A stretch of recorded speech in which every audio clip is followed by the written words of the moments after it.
আসসালামু আলাইকুম। আমি Abdul Alim. 14 June public university student association of Boguratala union চাপানো থেকে আয়োজিত ম্যাথ ফেস্টিভ্যাল 2024 ওটার সিনিয়র ক্যাটাগরির দ্বিতীয় অংশের সলভ করবো আজকে আমরা। তো প্রথম প্রশ্নে আছে, আলিমের প্রিয় সংখ্যা 5, তাই সে 5 দ্বারা নিঃশেষে বিভাজ্য সকল সংখ্যাকে সুন্দর সংখ্যা বলে। 3 অঙ্কের বৃহত্তম ও ক্ষুদ্রতম সুন্দর সংখ্যা এর পার্থক্য বের করতে বলেছে। 3 অঙ্কের বৃহত্তম এবং ক্ষুদ্রতম সুন্দর সংখ্যা। তো আমরা যদি 3 অঙ্কের বৃহত্তম সংখ্যার দিকে যাই, তাহলে আমরা জানি 3 অঙ্কের বৃহত্তম সংখ্যা হচ্ছে 999। কিন্তু এখানে বলেছে যে 5 দ্বারা নিঃশেষে বিভাজ্য। নিঃশেষে বিভাজ্য মানে হচ্ছে ভাগশেষ 0 হবে যদি ভাগ করি আমরা। তার মানে এটাকে তো নিশ্চয়ই 5 দ্বারা ভাগ যায় না। তাই 5 দ্বারা ভাগ যাবে এরকম 3 অঙ্কের সর্বোচ্চ সংখ্যা হচ্ছে, বৃহত্তম যে সংখ্যাটা হবে সেটা হচ্ছে 995। এবং ক্ষুদ্রতম 3 অঙ্কের ক্ষুদ্রতম যে সংখ্যাটা আছে, 3 অঙ্কের ক্ষুদ্রতম সংখ্যা হচ্ছে 100 আমরা জানি, এবং এটাকে 5 দ্বারা নিঃশেষে বিভাজ্য। সো এই দুইটার পার্থক্য চেয়েছে। এই দুইটার পার্থক্য মানে হচ্ছে বিয়োগফল। তার মানে আমরা যদি এখানে বিয়োগ করি তাহলে পাবো 895। এটাই হচ্ছে অ্যান্সার। 2 নম্বর কোশ্চেন, 2 নম্বরে স্বাভাবিক সংখ্যার ঘনের সমষ্টি বের করতে বলেছে। আমরা এটা সূত্র জানি, যদি n সংখ্যক স্বাভাবিক সংখ্যার ঘনের সমষ্টি বের করতে বলে তাহলে সূত্রটা ছিল n ইন্টু n প্লাস 1/2 এটার উপর হোল স্কোয়ার।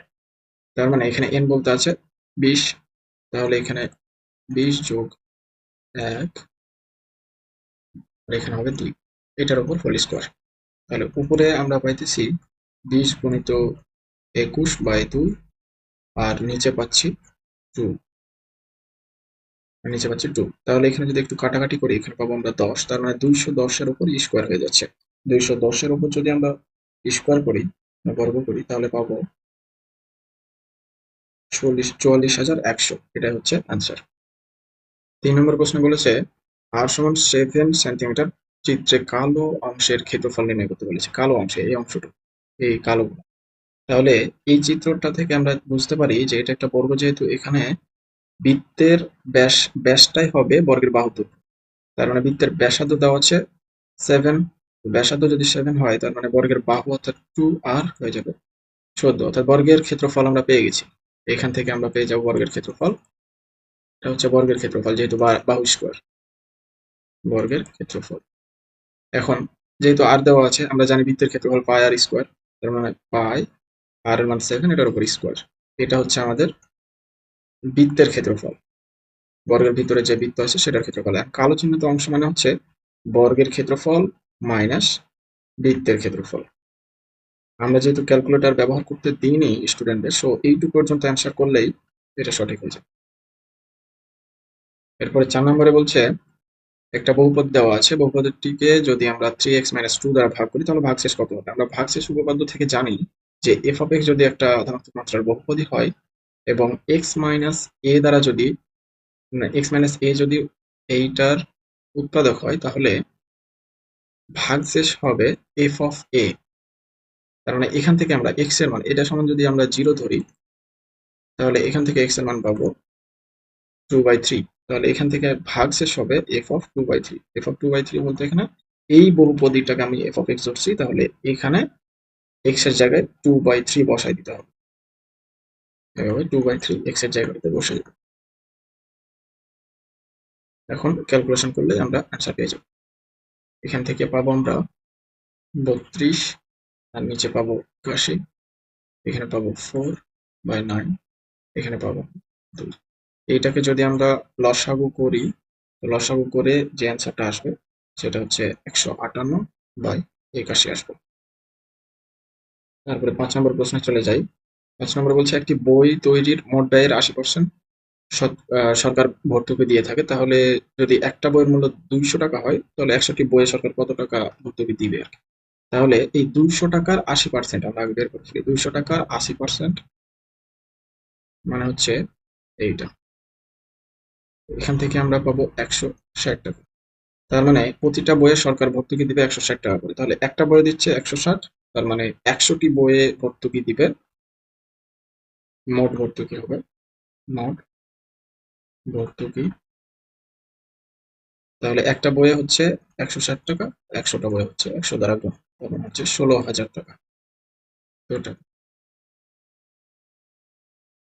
6 নম্বর প্রশ্নে চলে যায়। 6 নম্বরে দুইটি সংখ্যার অনুপাত দেওয়া আছে 3:4, এদের লসাগু দেওয়া আছে 180।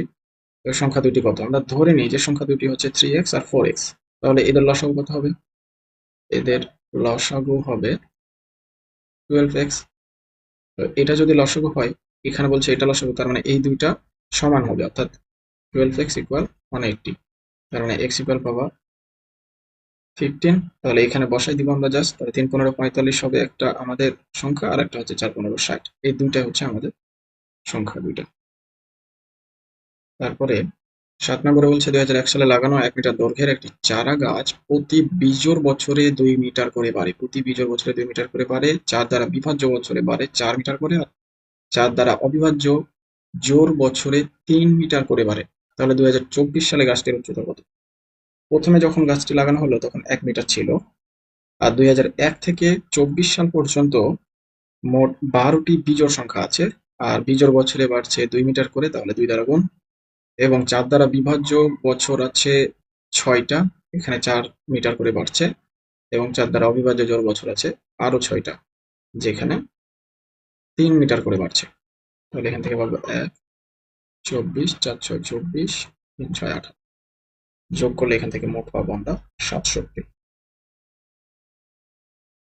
তারপরে হচ্ছে কোন ত্রিভুজের দুই বাহুর দৈর্ঘ্য দেওয়া আছে 9 সেন্টিমিটার, 10 সেন্টিমিটার, বাহুদের মধ্যবর্তী কোণ হচ্ছে 60 ডিগ্রি। তাহলে ক্ষেত্রফল কত? আমরা ক্ষেত্রফল জানি, যদি দুইটা বাহু আর কোণ দেওয়া থাকে তাদের মধ্যে হচ্ছে হাফ এবি সাইন থিটা। তার মানে এখানে হাফ দুইটা বাহুর দৈর্ঘ্য গুণিত সাইন থিটা। এখানে আমরা কাটাই দিতে পারি 5, তার মানে 45, আর সাইন 60 এর মান হচ্ছে √3/2। তার মানে এখান থেকে পাবো 45 √3/2। এটাই হচ্ছে ক্ষেত্রফল, এত বর্গ সেন্টিমিটার হবে অ্যান্সার। তারপরে 9 নম্বর প্রশ্নে বলছে যে x এর মান কত? আমরা জানি যে কেন্দ্রস্থ কোণ বৃত্তস্থ কোণের দ্বিগুণ, তার মানে twice x equal x plus 20। তাহলে এখান থেকে x equal 20 ডিগ্রি, x হচ্ছে 20 ডিগ্রি। আমরা পরবর্তী প্রশ্ন 10 নম্বরে বলছে পিতা পুত্রের বয়সের অনুপাত হচ্ছে 7:2, 6 বছর পরে অনুপাত এইটা।